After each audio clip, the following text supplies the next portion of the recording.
Here we go. And welcome to the show, everybody. Boy, I got to tell you, Rochelle. Boy, I got to tell you, Rochelle. Boy, I've got to just tell you, we're going to have a great show today because why? Because we are talking to the one and only Dr. Robin Hall. This woman is amazing, Kevin. She's a speaker, an author, an entrepreneur, and she's got this book that is so incredibly important for us to be talking about that is called The Other Side of Illness. Isn't it a special day to have her? It is. It's beyond special, and she's been on ABC and CBS and Fox and all kinds of places. She's Jack Canfield wrote on right there on the cover. So let's get right into it, shall we? Let's do it. There's a moment in every life when you decide to rise. To stand taller than your fear. To speak louder than your doubt. To chase the vision that sets your soul on fire. This is that moment. And here we walk it together with stories that awaken, voices that inspire, and truths that set you free. This is Positive Talk Radio with Kevin and with Rochelle, where hope has a voice. And that voice is yours. Have you ever been sick? Everybody's been sick, but have you ever wondered why and how you're going to get better from it and how you're going to live through it? And we've got a great author. She's a speaker. She's been speaking everywhere, and she's got a great story to tell. Dr. Robin Hall is with us, and she's written the book, The Other Side of Illness, Unexpected Blessings. That seems like a conflict in terms, Dr. Robin. That's what a lot of people say. Thank you for having me. But I wanted to put a twist on something that is usually thought of as a negative. I mean, who wants to be ill, right? And most people think, well, where's the blessing in being ill? But there are blessings that we can see, but many times it's in hindsight. So I wanted to bring that out with these stories in the book to help other people when they're going through a tough time, that maybe there is something that's a deeper meaning that's going to occur because of what they went through. I think that there is a deeper meaning to just about everything, but we oftentimes don't look at it that way because, and Rochelle, you and I have had this conversation many times, when you're in the midst of struggle, you don't recognize the reason why, and until you come out the other side of the struggle, and then you go, oh, well, that made a lot of sense. Is that kind of how it works, Dr. Robin?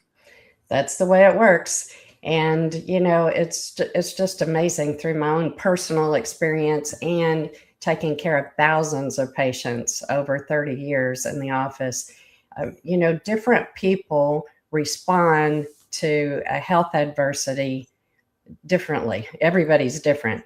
And some people allow it to define them. They have a pity party, and then everything circulates around their illness. You know, they are the breast cancer, or they are this or whatever.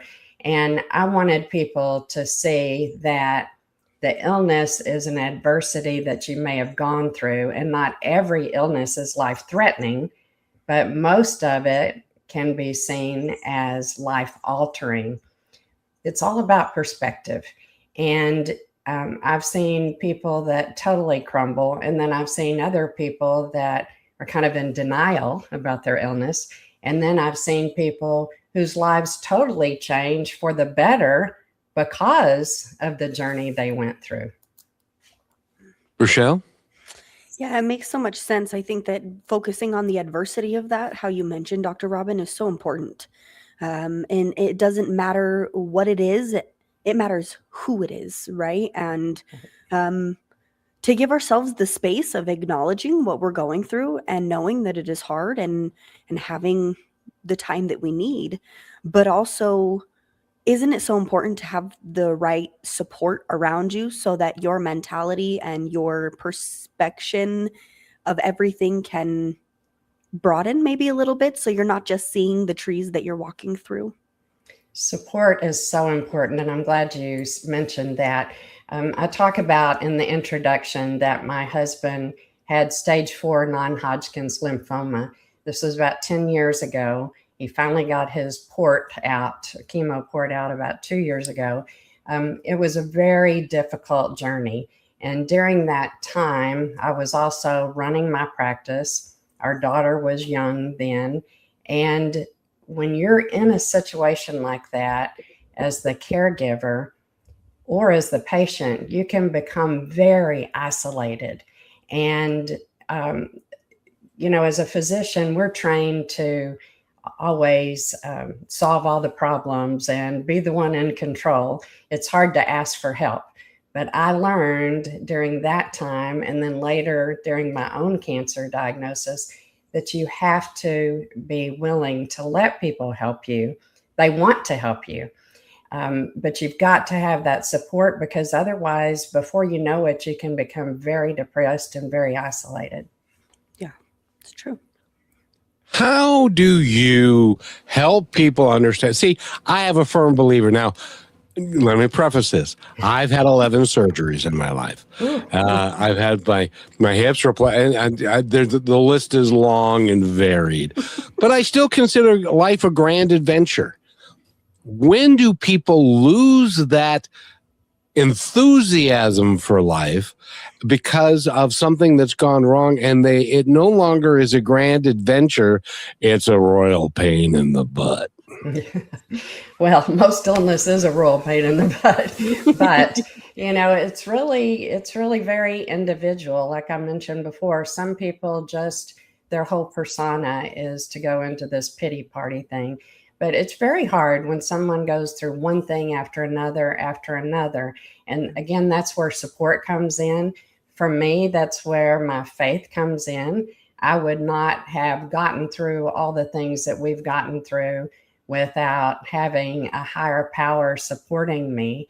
And, I know that some people give up, but I think that's what all the rest of us are for, as a community, is to see what's going on behind the smile, because many times people are smiling, but there's really another story behind it. And to reach out to them, because you never know if there's just one thing that you say to someone that can make a difference in how they face the next day. And that was something I wanted to do with this book too. That it's a compilation of stories. Many of them were my patients that allowed me to tell their story. Some of them were friends of mine, and others were people that were referred to me from around the country. And many people think that this was my cancer story and my husband's, but it's not. And not all of these stories are cancer stories. We have everything in there, from people that have had transplants, organ transplants. They had injuries or trauma, heart issues, all kinds of different things. And you can pick up this story and these stories and read them individually. You don't have to read the whole book at one time for continuity. And if you're having a pity party about all the things you've been through and you see what someone else has been through, that can change your perspective. And then you see what came out on the other side of it. So I wanted to have this book so someone could pick it up, read one story, and if it got them through 1 second, 1 minute, one day that they didn't think they were going to get through, then I had fulfilled my mission. This was truly a passion project that I felt called to do. And so I just want it to be in the hands of people, because my mission is to help them feel better about what they're going through, but also I want to help people be able to advocate for themselves. And there's stories in there that demonstrate how people had to advocate for themselves to get to the other side. It's an amazing thing, and how resilient people can be. But I want to tell you a quick story, real quick. There was a 12-year-old girl, and she was an only child, and she would be sitting on her bed, and she would read a story from Chicken Soup for the Soul, and that impacted her greatly, much like your book and Jack Canfield, who wrote Chicken for Soup for the Soul. And we got to interview Mark Victor Hansen, who co-wrote. And that little girl has turned out to be a marvelous 27-year-old woman. And that book meant so much to you, like this book will mean to somebody who's going through it. And it doesn't matter what it is. It can be a lot of different things. So did you find that by sitting there and reading a story, Rochelle, out of Chicken Soup for the Soul, that helped you the way that this book can help somebody who is going through illness? I'm going to push it as far as to say of what that book did to me is it saved my life. I had a lot of times I was unhappy and I just wanted to go home. And sometimes I'd pick up that book and I wouldn't even make it through the full story. It was just, it fulfilled me in a way that a teenager didn't even know to understand. But it also helped me with my relationships. I would be going through things and then all of a sudden, I didn't hate my mom so much and I didn't want to attack that girl at school who came at me for no reason. And it changed how I felt about myself.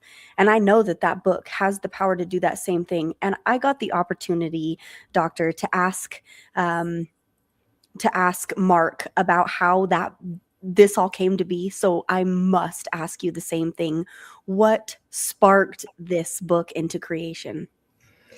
Well, like I said, it was really a passion project.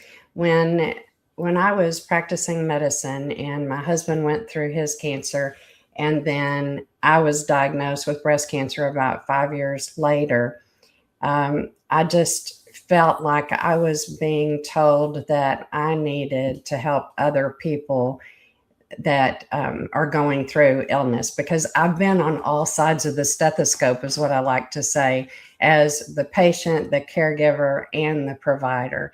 And because I witnessed thousands of patients over the years and how differently they responded, it just came to me that we want something positive out of this, because like I said earlier, disease is not, you don't think of that as a positive thing.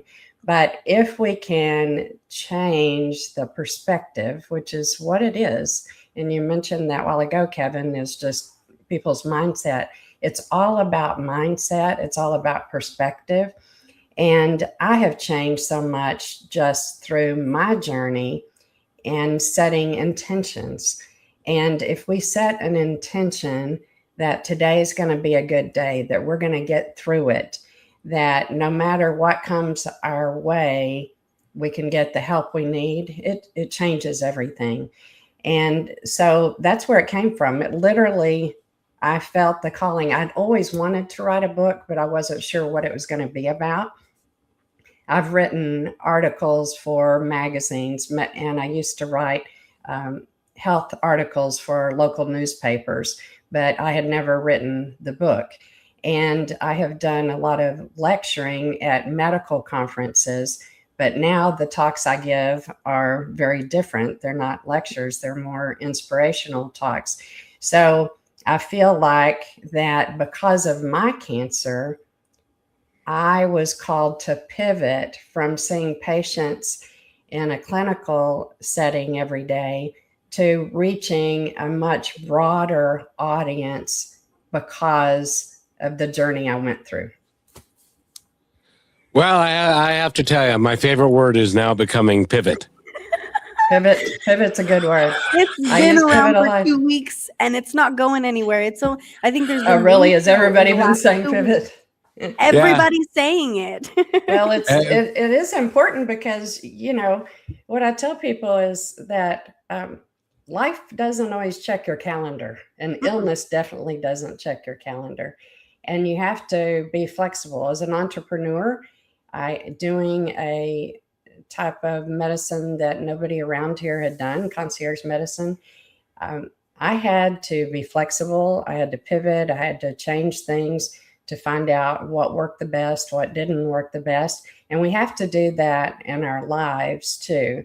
I was listening to you guys on another podcast talking about change, and change is scary for people. But that is one thing that's consistent, is life is going to change, and we have to change with it, or we don't thrive. And that's what I want to do, is encourage people to thrive, and they can still thrive in the face of adversity. And Rochelle, I hope that Jack Canfield has heard your story, because if he hasn't, I'm going to reach out to him and tell him to listen to this, because he was very encouraging for me with this book, and thought that it could be a sequel where I gathered more stories, and that may be something I do in the future. But he loves to hear those stories, because Chicken Soup for the Soul was impactful for me. And I know, obviously, it was impactful for a lot of other people. That's why they sold billions of copies of it. And I believe you will too. Kevin, I just have to say, I have to bring this up before it leaves my brain, because what she said is something that you taught me. And it was in the change, right? Kevin told me this one time that I only had control myself, and I didn't believe him. And then the universe showed me exactly what he meant. And illness is not something that you can control, although it is you, which may be hard for people to grasp. But also, Kevin has taught me that in the change, I am still me, and I am my identity, not the things that are happening around me or what I am involved with at that moment. And I love That's right. You are not the disease. You are the person with the disease, or with the illness, or with the diagnosis, whatever it is. And that is just so crucial for people to put it in perspective, is you are not that diagnosis. You are a person that's valuable, that has a lot of opportunities for growth, and you just need people around you that, like Kevin, for you, that see that and encourage that in you. And I don't know that I have always had that. I do now, but part of that was me being, Robin has to handle everything on her own. Well, and that's part of your training, that you became Exactly. a doctor, and you were in private practice by yourself, and you've done really, really well, and you have embraced the change and continue to live and to thrive through all of the issues that you've had, and bless you for that, and bless you for writing this book. Thank you. Thank It's you. going to save somebody from doing something to themselves that they would regret later on, I think, because it's just like when that 12-year-old girl was thinking about, I want to end it because I don't like it here anymore, and that book saved her. And please do tell Jack, because I will. we all want to know how we impact people in a positive way. And so that's really great. Rochelle, we're going to take a quick break. What am I going to play? Oh, man, I'm going to let you figure that out. But while Kevin is figuring that out, everybody please do go to her website, drrobinhall.com. Very simple. She's got everything about her and the book, The Other Side of Illness, and a way to contact her as well, and a few other fun things. So stick with us. I'm going to play two of them back to back, and it's only a minute, so everybody stay with us. But these are very impactful, and I think that they speak to what we're talking about today. So we'll be right back right after this. Here's another point to ponder by Positive Talk Radio. A sailor in a storm once battled waves so fierce they nearly sank his ship. He discovered storms, they don't last forever, but strong sailors do. Life will shake you, test you, and even try to break you. But if you hold steady and keep moving forward, the skies will clear, and when they do, you will see how powerful you have become. You are listening to Positive Talk Radio, where stories of hope come alive. Here's another point to ponder by Positive Talk Radio. After the longest night, the sun rose again. It painted the sky with colors no one had seen before. That's how life works. Darkness never lasts forever. No matter how long the night feels, your sunrise will come. Hold on. Light always finds its way back. You're listening to Positive Talk Radio, where stories of hope live. And welcome back to Positive Talk. My name is Kevin, and Brachelle's right there, and Dr. Robin Hall is with us, and I'm so happy that your name is something that I can pronounce easily. That is true. It is very easy to pronounce. Although And I guess it's my Texas two- accent. I'm sorry. Okay. What did you think of those two pieces? I love them. They were made just for my message. Thank you for doing that. And it is so true that the darkness that you feel today is going to pass. And if you can look at it and see it and accept it, the great things are coming. And sometimes we don't look at it that way. And we look at it like, oh, woe is me, and I'm the victim and stuff. That doesn't solve anything. It doesn't help anyone, does it? No, it doesn't.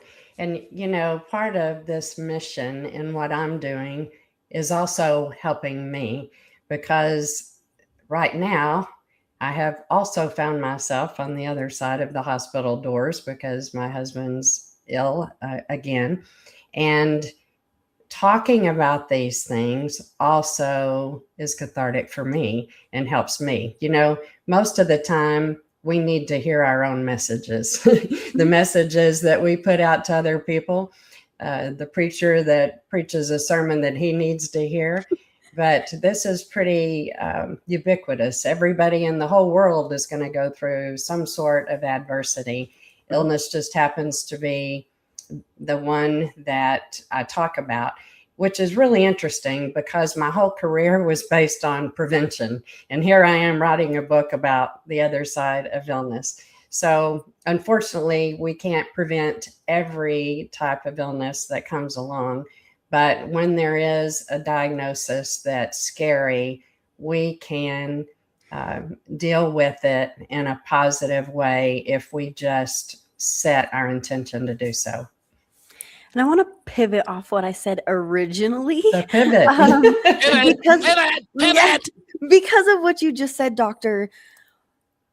What was it like to be the person who was there for other people to share their story? It was really humbling, because I thought that in over 30 years of practice and seeing tens of thousands of patients, that I had heard or learned about just about everything. I might not have seen every diagnosis, but I learned about some new diagnoses that were very rare that I had not come across in my practice. And when I was collecting their stories, they inspired me. And in turn, I'm using them to inspire other people. The way I wrote the book is I interviewed each individual, and then I wrote it in first person so that the writing style would be the same all the way through, and so that the reader could get the essence of what I was hearing from them. So I was totally enthralled in these stories, and I hope that the people watching this or listening to this will check it out, because the stories are just amazing, and the resilience that people have are amazing. And we've mentioned resilience a couple of times. You know, my husband, people used to say, "How are you dealing with this? You've been hit with so much." And he said, "I didn't know I had a choice." So, you know, resilience is putting one foot in front of the other and just taking the next step. And so, yes, it was very impactful to me just to hear their story. And like I said, some of these people were my patients. So I walked this story with them, and others, I didn't know, but they were referred to me. And in each one, I was not only educated about something else, but each one of them inspired me. I bet. Was there a common theme when you interviewed all of these people, a common theme around how they viewed their setback and how they were going to rise above their setback? Was there a kind of a positive flow around it, or was that something that had to be built over time based upon the experiences they were gaining? I think each one of them were very individual. What I did see as a pattern, which was very interesting and something that I think is most inspirational about this, is that in just about every case, the people realized how important every day was. They learned to cherish every moment, and most all of them wanted to give back in some way. One person started a huge cancer foundation. She would have never done that had she not gone through her journey. And other people, volunteer with different things, but everybody wanted to give back in some way. But the way they got to that and dealt with it was very individual. And a lot of that is not only their own mindset, but who their support system was. And if they felt like they were being heard by their doctors, if they weren't mine, I hope they were feeling heard with mine, with me being their doctor. But that's what the take home was with all of them, is that life is precious. I know you hear that all the time, but until you're actually the person in that situation, you just don't get the whole gravity of that. And I do things very differently now than I did before my cancer. I always knew things that you should do first thing in the morning before you go to work that are good for your mental health. But I was busy. I was working long hours. And so I always put myself on the back burner. And now that's a total reverse. When I get up first thing in the morning, I have what Jack Canfield calls it the hour of power. But I go through a ritual with journaling. And one of the things I do is list 3 things that I'm grateful for every day. And then I set my intention for the day. Now, some people may think that's really hokey, but I would challenge you to try it, because if you set your intention for the day, for instance, today, my intention was this going to be a joyful day no matter what comes down the pike.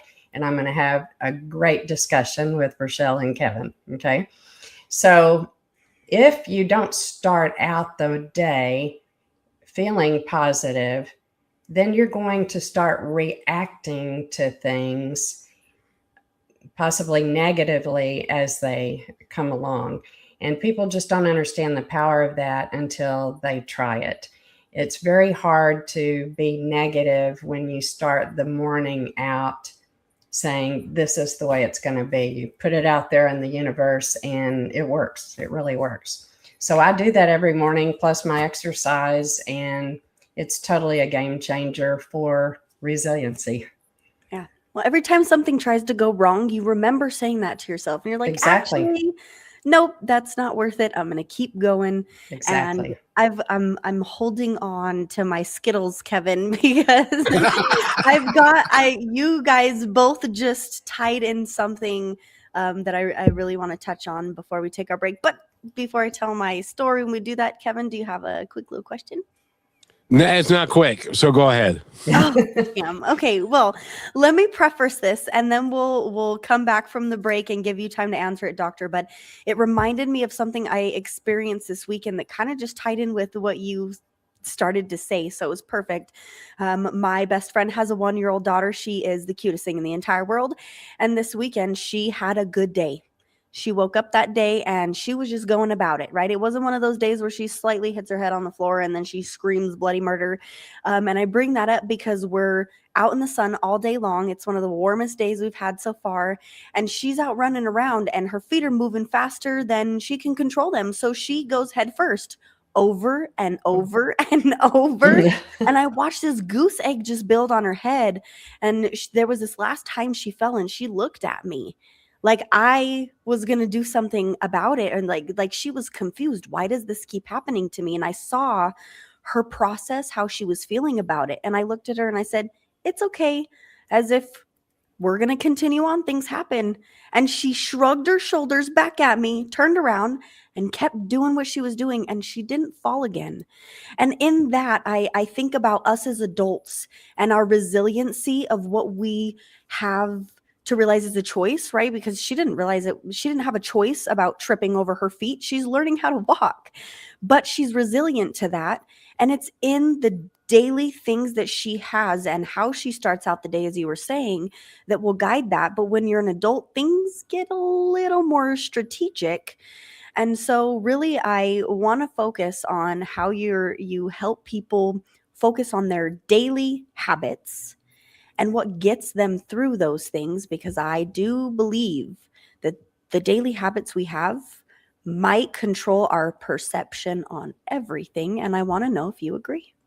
I totally agree. I totally Okay, agree. And that was a great analogy Thank you. because so many times with children, for instance, we will baby them and it's the parents that are not letting them have consequences. I mean, obviously you don't want somebody to be, really hurt. You would take care of that. But that helps build that things are going to happen and you get up and you keep going again. What's interesting is, so I totally agree with everything you said. My husband's father was a physician. He lived to be 98. My husband never complains about anything, even when he's gone through all the things he's gone through. But his dad would always tell the boys, there were 3 of them, if they hurt themselves or they fell down or whatever, they would go to him and he'd say, it's a long way from your heart. In other words, just buck it up and go from there. And sometimes we need to say that. We just need to say we got to buck it up and keep going. Yeah. Wait, and Brichelle, that little girl, when she turned around, when she fell, and she turned around and looked at you, she was looking for validation that I'm okay, aren't I? Yeah. And Right. you gave her that. You didn't have a horrified look on your face. You didn't run over to her and say, "Are you okay, baby?" She was like, fine. It's like, oh, well, okay, I guess She I'm fine started to then. pay attention to how fast her head was leaning over her toes and she'd slow down. Mhm. And that's how you learn in life, is you learn where your head's over your toes and you learn to slow down a little bit. We need to take a quick break. We're going to be right back with Dr. Robin Hall and Brichelle. If somebody wants to reach out to her and get the book, The Other Side of Illness, how do they do it? Yes, please do, everybody. Go to drrobinhall.com. She's got everything and more that you could possibly need on her website. And don't go anywhere because we've still got a whole nother half hour to dig deeper with Dr. Robin. And I'm going to ask Dr. Robin if she knows what the term my life is empty and meaningless and what that means. And we'll be right back. You're listening to Positive Talk Radio Network. We're on a mission to entertain, enlighten, empower, and educate through inspiring music, dynamic conversations, and yes, laughter. Join me, Kevin McDonald, and Brichelle as we declare our freedom from hate, division, and fear and celebrate a better way of living. Go to positivetalkradio.net to find out more. If you're a woman running a business and feeling stretched, overwhelmed, or stuck in reaction mode, this isn't a you problem, it's a CEO shift problem. The Women's Success Summit is where women entrepreneurs stop working in their business and start leading it like the CEO. You'll leave with clarity, strategy, and an action plan that you can actually use right now. If you're serious about your business and your growth, this room is for you. Don't miss the Women's Success Summit, April 13th. Connect with a community of powerful women and gain real strategies to grow your business. Seats are limited. Register at p2q.link/summit26. And welcome back to Positive Talk. My name is Kevin, and Brachelle's right there. We're having an absolutely fascinating discussion with Dr. Robin Hall. Robert is her brother. Robin Hall. And Brachelle, her website again, and the name of her book. Yes, drrobinhall.com is where to go.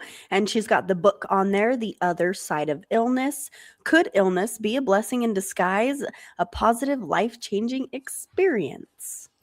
And Dr. Robin, I told this to Brachelle one time, and she thought I'd lost my mind for a brief period of time because I said, by the way, when you get up in the morning, your life is empty and meaningless. And she said, what the hell does that mean? My life is empty and meaningless. And I said that it's empty until you decide, and nobody else, what you're going to fill it up with. And it's meaningless until you assign meaning to it. So every day when you get out of bed, assign a great meaning to what's going to happen, and fill your life up with whatever makes you happy and makes your world go. Do you believe that?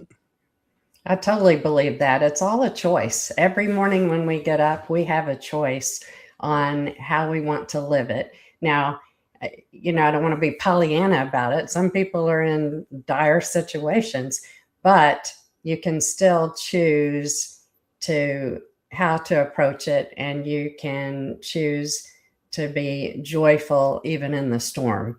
And so, yes, I totally understand that. I would have never thought of it the way you said it, but it's very true. And Dr. Robin, I want to add to that, because Kevin, the reason that was so beneficial to me personally, and I know other people can relate, is because it separated me from my past. It brought me to right now every day. And I think that we wake up naturally, and what do we do? We think about our lives. We think about the past, but to intertwine the past so much with the current doesn't work for the future. So how have you learned that people benefit in that style of thinking, Robin, when it comes from, okay, this has happened, yes, but this is where we're at now, and what is to become of it? Well, I think that's just a really good thing to talk about. I wish that people had talked to me about that when I was your age. But as you get older, you learn not to look in the rearview mirror, that everything should be looking forward. But all the things that we went through in our past have made us what we are today. So even though some of them may not have always been pleasant, it got us to where we are. And so I usually try to encourage people that the past is the past, and don't look in the rearview mirror, look forward, but also remember that even through dark times that you may have had, you are now a stronger person, and you've grown because of that. And I know that some of the things that I've been through, I probably wouldn't have been as good of a doctor if I hadn't gone through some of the things with my own family illness, my mother's illness and her death, and what I experienced with patients in the office. All of those things in the past have helped me become the person that I am now. And I want to help other people walk that journey. I wish I'd known a lot of these things a long time ago. It's a little stressful. So you're way ahead of your time. Yeah, it's a little stressful to learn it early. Thanks, Kevin. I'm sorry. I want to let you talk, but I've got to get this out. And thank you so much Kevin, for bringing that up, because I'm realizing as you're talking, doctor, it's more than it is letting go of the past. It's being grateful for Yes. all of it as a whole, every Yes. morning and every night. It's pure gratitude. And living that way changes everything. I mean, Kevin knows all about that, right? Well, exactly, and it's important that we take each day as it comes. And doctor, you'll appreciate this, and I've told this story before, but it bears repeating. Back in 2003, I was interviewing a gal who had been brought to me by Gilda's Club, and Gilda's Club is a cancer support group, Mhm. and she's a 4-time cancer survivor, Jeez. 4 times. And I said, you have a unique and differing perspective on life because you've been diagnosed 4 different times with cancer that could have ended your life. Mhm. Do you have a unique perspective on it? And she said, yeah, I think I do. Because if you have 1 foot in the past and 1 foot in the future, you're peeing on the present. Don't pee on the present. That's great. That's great. And her whole idea and her whole attitude was, you don't have tomorrow. And by the way, if you think you've got tomorrow, when tomorrow comes, it's today. So there is no tomorrow. There is only today. The past, let it go. You can't do anything about it. Learn from it. Learn from the experiences that you had, but let it go. Live for today and be kind and loving, respectful of everything, every animal, every plant, every person that you meet, because that's why we're here. And if you do that, Dr. Robin, don't you have a much better attitude about life and about every day? If you treat it like it's a grand adventure, I'm excited about what's going to happen today. Of course. It's hard to be in a bad mood when you started out with listing what you're grateful about. And so if you wake up and you say, well, I'm really happy this happened, this happened, this happened, and what opportunities are going to come my way today? That's one of the things that I like to do in my mindset is what new adventure, what opportunity, or what interesting person am I going to meet today? And when you start out with that mindset, it makes all the difference in the world. Also, Kevin, I am realizing too that there's something I do want to talk about, which is like people focusing on their health and all of those things. But when you live your life in this gratitude form, I'm thinking, if I were to get diagnosed with something tonight at 8:00, they told me, we don't know how much longer you have and we don't know what's going on in your body. You know what I would do? I would create a bucket list. Because I believe that if I had goals and something to look forward to, maybe that would be what I needed to pull me back to realizing how much more there is to live for, and could be a shift for somebody to get them out of that, because your mind is very powerful and we see people give up on themselves, but then we see these people that they're like, well, if I'm going to pass and I want to do this, this, this, and this, and then they get to do all those things, and then they survive through the illness, and then they get to go on and make more longer bucket lists and thrive through life, not just exist. Do you agree with that, Robin? Do you think that's a good idea? Yes, but I'm going to reframe it for you just Okay. a little bit. Back when my husband was diagnosed with stage 4 non-Hodgkin's lymphoma, and he failed a couple of different chemo regimens, and they did another one that wasn't even for that type of cancer, but had shown some promise. They told him he was too old to get a bone marrow transplant, and that basically there wasn't a lot more that they could offer him. The doctor said to him, you guys, when you feel good, you need to do things that are on your bucket list. My husband said, I don't like using that term bucket list because that signifies death. True. I'm going to talk about it as my life list. And so every time I hear bucket list now, I think, what are we going to do on our life list? Because for every single day that we're still living, so it's the same thing, but it's just reframing to, a positive term. course. One thing you were talking about, Kevin, earlier that I wanted to mention is with some of these people in the book, the ones that were my patients, for the most part, if you saw them walking down the street, you would never know what was going on, the depth of illness or the seriousness of their disease. And that's one thing that I want to bring to light is you cannot tell a book by its cover. Someone can look very healthy, but they're dealing with something pretty critical, and they may be on different medications. They may be having to get monthly infusions. And so I think we all need to be mindful that everybody has a story and that not everything looks like it does on the surface. So that's one thing that really made an impact on me with interviewing these people too, is that their friends and neighbors, unless they told them, sometimes they had no idea what was going on. And they didn't want to tell people because sometimes people then treat you differently. That's true too. That's true too. And they don't want to be treated differently. They want to go on with their life in there. And you talk about it in your book. Talk about the resilience of the human spirit. Well, you know, a lot of people have asked me in previous interviews, what does resilience mean?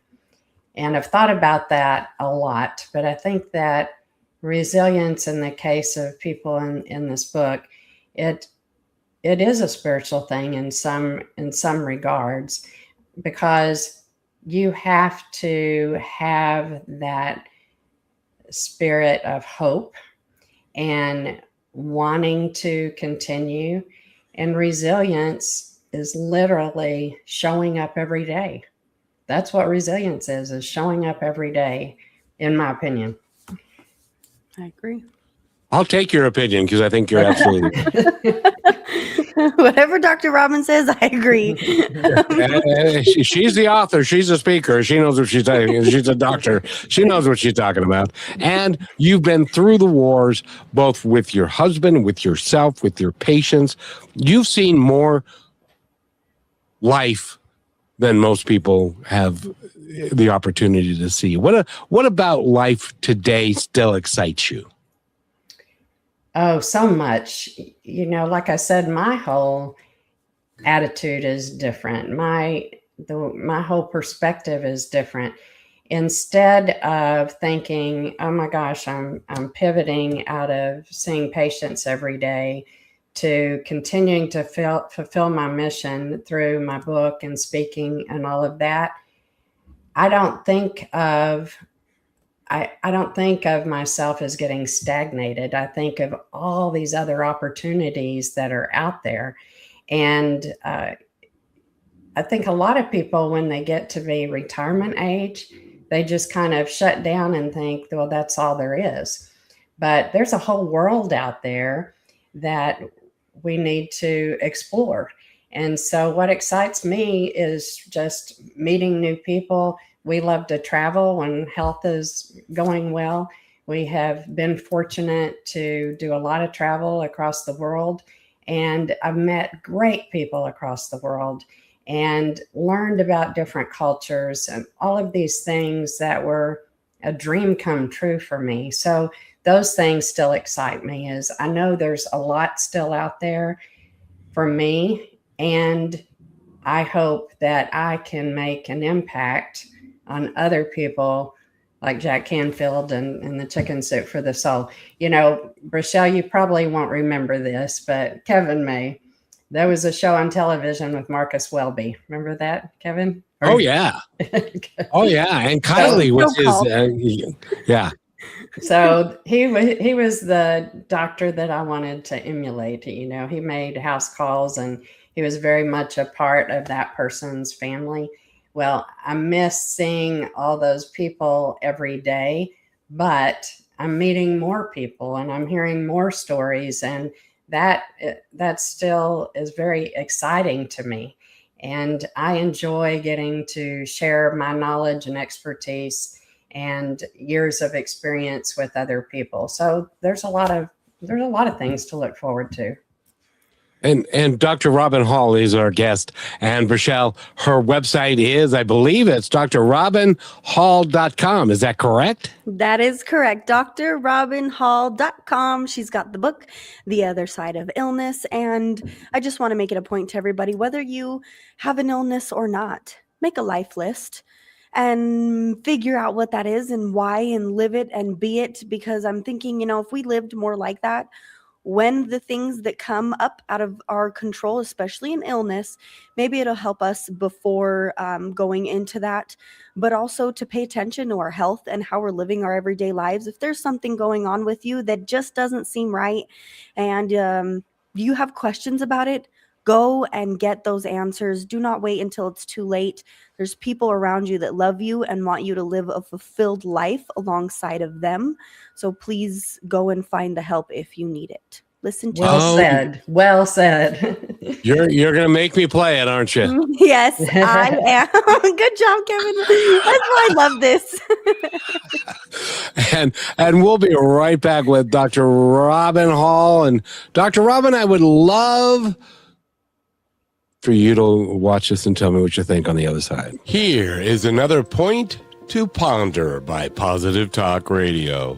The world is full of people who would die for someone they love. But what about living for them? Waking up early to take care of your health. Letting go of the habits that steal your years. Choosing rest instead of running yourself empty. The truth is, your family doesn't want a hero who dies for them. They want a parent who stays, a friend who grows old with them, a soul who chooses life every single day. Don't just die for love, live for it. And welcome back to Positive Talk. My name is Kevin, and there's Rochelle and Dr. Robin. What do you think of that piece? That was awesome. I tell people all the time, and it's almost become trite, but you've got to put your oxygen mask on first. And you are showing that you care about that other person when you're taking care of yourself. And I've had a lot of experiences where someone had a spouse that was not taking care of themselves. Maybe they were smoking and drinking too much and doing all of these things that were going to be negative towards their health. And it really makes the other person not feel loved, because don't you want to be around for us? Don't you want to raise our grandkids or see the children play with the grandkids? And I don't think people really think about that. So that was a great piece. It's very important that we take care of ourselves, and in turn, that is taking care of your loved ones. And even if you don't have a lot of people in your life that you would call loved ones, family or friends, go find some. They're everywhere. And I have to tell this story. Rochelle has lived where she lived, and I won't say exactly where, her whole life. And so she was used to how people behaved where she lived for her whole life. Well, she goes to another part of the country.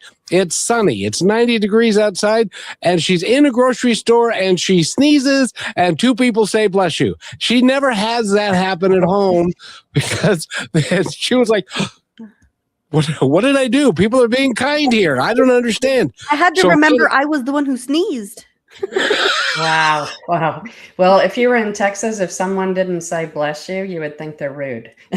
Yeah, I felt rude because I didn't. It wasn't natural to just be like, "Oh, thank you." Like they looked at me like, "Why are you looking at me weird for being nice to you?"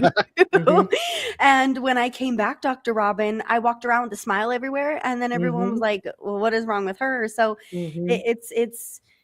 But we get to decide that. It doesn't mean that, "Oh, well, I'm not in Arizona anymore, I'm not going to smile." Hell no. We need smiles around here, people. There's not a lot of smiling going on. And it's an even bigger reason for us to pay attention. Like you said, you don't know you could be at a gas pump and be like, hey, I really like the sticker on the back of your car. You don't know what that sticker may mean to that person. It's just in the little things. And I believe that when you live in the moment, you get the opportunity to see those things because you slow down a little bit. Do you help people realize that, hey, we're here where we're at now. Let's just take a breath and slow down for a minute. I've got a t-shirt that says kindness is contagious. And it is, if you smile at other people and they smile back, that may have made their day. And I used to be very competitive. You have to be competitive just to get into medical school and then to get into residency. And then when you start your business, it's competition. And as you get older, you see that what's really king is collaboration and kindness with other people and building each other up. And the more that you're building someone else up, the better you feel inside as well. And in our world, there's just so much negativity and hatred and all of these things. That's why I love your show, is we need this positivity, because if we can drown out all the other things with positivity, it'll make a whole different world. Yes. And what people need to realize, or could realize if they chose to, is that smiling at somebody is free. But it makes the residual results that you get when they smile back is remarkable, because now you've impacted a life. Nobody may have smiled at that person all day long, but you did. And that matters. And so that is one of the wonderful things about life, is that we get to choose how we're going to walk through it. And if we choose to walk through it in kindness and love, and like the Beatles used to say, all you need is love. If you do it with kindness and love, then your day is much lighter and much happier. Don't you think, Doctor? Definitely. Absolutely. And I know I'm preaching to the choir, because you got a book, The Other Side of Illness, and you're working to help people understand that illness is not the end. It may be just the beginning of a beautiful new direction that you're going to go in. Yes. And if you look at it like that, you just never know. And if it so happens that it's your time, if the expiration on the bottom of your foot is there, that's okay too, isn't it? That's okay too. I mean, it's inevitable. We're all going to die at some point. So you might as well live every day like it could be your last one, and live it to the fullest. And don't wait until retirement age to start doing things that are on that life list. We've all heard and seen of people that put everything off until after they weren't working or whatever, and then they had no health for that wealth that they had accumulated and never got to enjoy it. And I just can't emphasize that enough, is how sad that is, that people spend their whole life focused on their work and never on play. And we have to fit play into the whole lifestyle too. And I'm a case example of not always doing that, but I do now. Kevin, it reminds me of put the fun in dysfunctional. Remember that? Yeah, that was That's good. That really was, and that's, and by the way, we're talking with Dr. Robin Hall, and first of all, bless you for the work that you're doing. We're praying for your husband every day. He's a strong man. He's resilient. He's going to be fine, and he knows he can do this. And because Dr. Robin, one of the reasons why I do this, and I retired, 5 years ago, but I didn't retire. I'm working harder now than I was then, because my dad retired at 60 from Nordstrom, a 30-year career as an executive. And when he retired, he'd always been Mr. McDonald wandering around. And that's why I say, when somebody says Mr. McDonald, I say, no, that's my dad. And so when he retired, he became just Jack, which was his first name. Jack didn't know who he was. He was used to being the guy, the man, the manager. So as a human being, as a personal level, he didn't know who he was. And so he shut down and he just sat around and watched television, played golf for a while and then watched television and stuff. Don't let that be your future. You have the ability to help people. There are people around the country, Dr. Robin, that are making beds for kids who don't have one. Join that group and volunteer to do that. And you'll meet some remarkable human beings, won't you, Rochelle? Oh, yes, you will. And there's so many things. There's got to be somewhere that's local in your community you can go help anybody do anything. And so it is possible, but in any ways that we need help, there's hopefully something out there you can be involved in, because sometimes we need that to fill us up. And it never made sense to me, doctor, when I was younger, but now so much more, that the more that I am able to help other people, the better my life becomes every single day. And so take that opportunity, everybody. Thank you, Kevin, for allowing us to have these conversations and creating a legacy platform for Dr. Robin to come on and talk about her book and all the other things. And Dr. Robin Hall, thank you so much for spending this time with us. We are going to have you back because we need more time with you.